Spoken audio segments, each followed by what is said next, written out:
with great speed, we are going to go straight down now to talk to Susan Phoenix. She's part of the No to the Barge group in Portland. That is, of course, the Bibby Stockholm. It seems to have taken about kind of 20 years getting from Italy, went to Falmouth to be refitted out, but it is now docking in Dorset as we speak in this tiny town of Portland, where, not surprisingly, the local residents are alarmed at the prospect of 509 young men, they're all going to be young men, many of whom don't even speak English, with nothing to do all day, suddenly in the middle of their town, in the middle of their community. They've only got one doctor, one policeman, so you can understand that the locals don't think the infrastructure can take this. So a warm welcome to the show from the No to the Barge group, Susan Phoenix. Welcome, Susan. Hi, Kevin. Thanks for having us. What we must avoid here, Susan, is for this somehow to be depicted as sort of racists and people. It's not about that, or, you know, migrant hating, far right. You're a small town. I think there's about 12,000 people there. As I just mentioned, last time I checked, you've got about one copper, one doctor. This is about infrastructure. This is about whether or not your town can cope with this sudden influx of 509 young men with nothing to do all day. You must be very worried.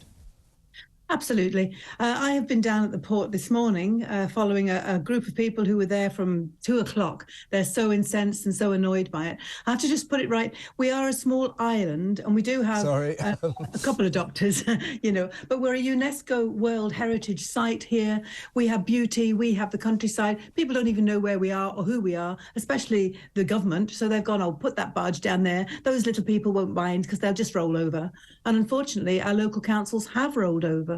And no, it's nothing to do with racism. And I'm sorry, those small-minded people who keep bringing that old argument out. This is to do with lifestyle, with infrastructure, as you say. And we've just discovered that they're going to put a private doctor onto the barge every day. And I know people here that haven't been able to see a doctor for 8 weeks. Really? I'm waiting That's for 6 weeks for a blood test. By the way, Susan, I think I'm right in saying this, that never once have you, the local people, been consulted about this. Absolutely not. There's been no consultation. There's been no information.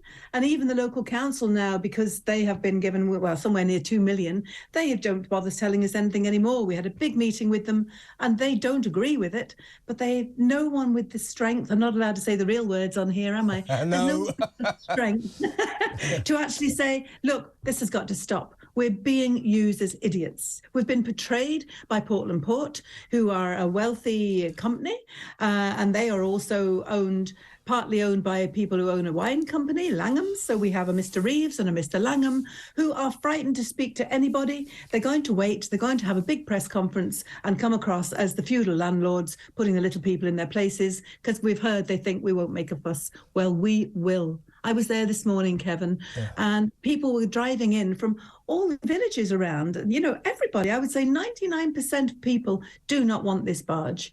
And those are the people that know they've lived a life. If you've been anywhere with 500 men or even 50 men, you know how difficult it is to control. It doesn't matter who they are and where they are. Yeah. They are difficult to control. There'll be problems within the barge. There'll be problems within our beautiful little island. Remember, we've got one road on and one road off, just the same road. And they're going to be bussed in very nice coaches so they can see the local beauty spots. Oh, that's nice. That's nice. They're going to get down to Weymouth, that kind of thing, Chesil Beach, all of that. And they're going to wander, aren't they? They're going to wander our island, which is nice. We don't lock our doors, what we do now. All of that stuff, which is fine.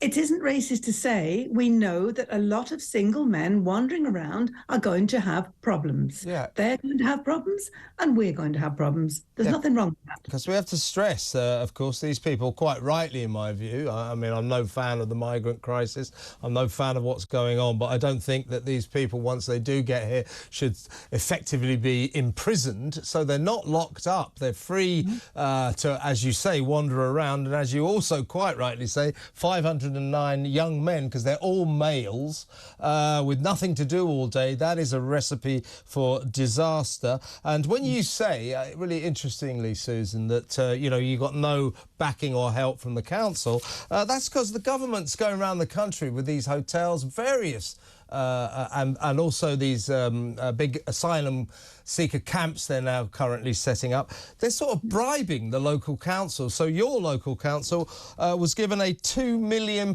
funding package to facilitate the arrival of this boat. So that's effectively buying their silence and sort of paying for them not to back you up. Would you interpret it as that? Yeah, I interpret it far worse. I call the Home Office the bully boys now of Sunak and Braverman, because they are bullying local communities, and as a result, they're picking the smaller the better. London has said no, Liverpool has said no, bigger cities have said no because they can't bully them. But here we have local people on the councils who I'm sure have been doing good work for many years. I didn't know about them until recently. I've only lived here 8 or 9 years, but they have been bullied. And if you're offered a big carrot of money and they go, oh, well, it's all right, the people are quite quiet down there. I'm trying to remember the description that they have used of our island, because they did think we were all half asleep and probably chewing straw. But you're quiet. That's very ridiculous. Quiet. Yeah. By the way, of course, the use of these barges, because they're saying some more may arrive at various ports around the country apart from yours. So they're trying to sort of say, oh, well, this is to save money because we're spending £7 million a night putting them in the hotels. Well, the Bibby Stockholm is going to cost £20,000 a day just to be there. Mooring fees, maintenance, food, etc. £20,000 every day. So it's hardly the cash-saving scheme of the century, is it? It's not saving anything. Well, it may be saving. We worked out, somebody did wonderful sums the other day. I can't do sums. A tenner a head. Now, that is a tenner a head for the government to pay out, perhaps. But look at all the other things that are going to happen. They've said they're going to give us 2 new PCOs or whatever they are, 2 policemen for this area. We have 13,500. Then you have the Weymouth population, and the tourist industry is going to be destroyed, because at the moment they can't even stop guys doing a bit of paint spraying on a Saturday night. So you add 500 more men who have no control. Do you know what worries me most, Kevin? Yeah. No one has thought about who's going to give them rules and regulations. I've done group work all my life. I've worked with the British Army. I've worked with people in Morocco. And you know everyone needs a rule or something. Yeah, you're right. You've got to keep... just going to part... Before we part company, thank you so much for your time, Susan, and I hope to speak to you again about this. I just want to impart this information to you. According to reports, 2 giant cruise ships, which were set to house 1,000 asylum seekers, have been unable to find anywhere to dock and have been returned to their owners. So in other words, you're right. It would seem they think, oh, we can get away with it in Portland. And I know they were thinking of Liverpool, but the big, massive city of Liverpool presumably has had the power to say, no, we won't have it. I think they were thinking about London as well. So they're picking on a small town here, aren't they? Got it. The people power. We're discovering the power of the people. But of course, they're hoping we're all headless chickens, and we have been a bit headless till now. But this morning, I was inspired by these people who went out of their way. Some people came from Birmingham to say, we just want to stand with you. How wonderful is that?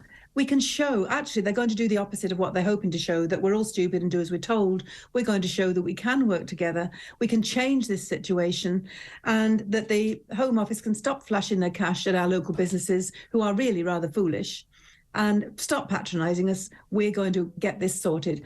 Please bring in the army and train the people on the barges. If we must have them, let's have them with rules and regulations, and we can help them.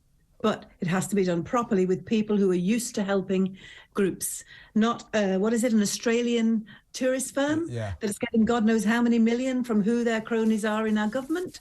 Why are they doing that? They don't know how to organise 50 men or even 500 or whatever. I think that the private company is getting more than £1 billion. That's not just for the Bibby Stockholm, but it's around the country. Susan, fantastic to talk to you, and I wish you and your compatriots all the best with this, and we'll keep in touch. Thank you very much. That's Susan Phoenix, part of the No to the Barge group in Portland.